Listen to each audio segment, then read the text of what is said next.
Meron na rin pong pahayag itong dating Executive Secretary ni Marcos Jr. tungkol nga sa nangyaring paglusob. Yun yung term na ginamit ni lusob daw. Binulabog daw yung mga naando na nagdarasal. Mga madasalin daw yung mga tao doon, mga peace-loving. Kaya pala, matinding pagsisigawan yung mga pulis na akala mo mga kung sino, nagsaboy pa ng tubig. Yan ba yung mga peace-loving? O diba, kung talagang kayo naniniwala na walang kasalanan si Kibuloy, edi sana kayo bilang grupo ay kahit papano, 'di ba? Kahit papano in-encourage, kahit papano in-influensyahan niyo si Kibuloy na lumabas na lang, magpakita at sumuko na kung talagang walang kasalanan. Pero parang kinukonsente niyo pa. Sabi na si Attorney Vic Rodriguez, isang tao lang ang hinahanap mo at hindi pa kilala bilang bayolente. Wow, talaga? So ganito yon. Kayo po na mga taga-suporta ni Kibuloy, mali ang pagkakakilala niyo sa kanya.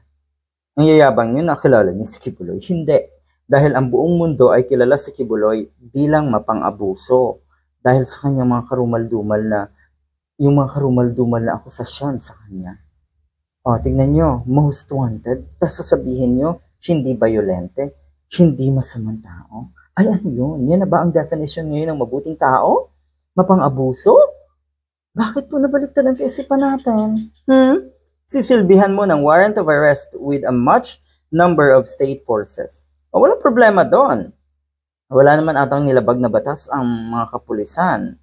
Dahil yung number of individual or yung kung ilang batalyon man ang sumama doon, wala namang nilabag na batas yung mga yan. Yung pagsira sa gate, yun naman ay normal.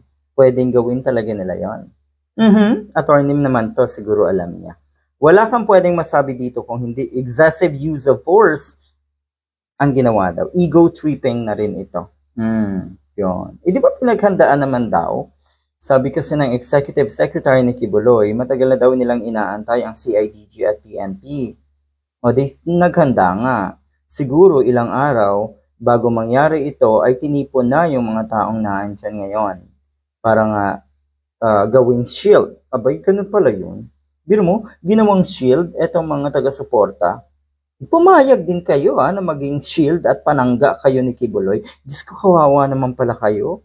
Kawawa po etong mga miyembro na itong kulto ni Kibuloy. Ginawa kayong panangga, ginawa kayong shield, at hindi niyo pa rin ramdam na kayo ay niloloko at inuutunan ng matindi na itong Panginoon niyo. Diyos ko, kawawa naman yung mga pamilya niyo.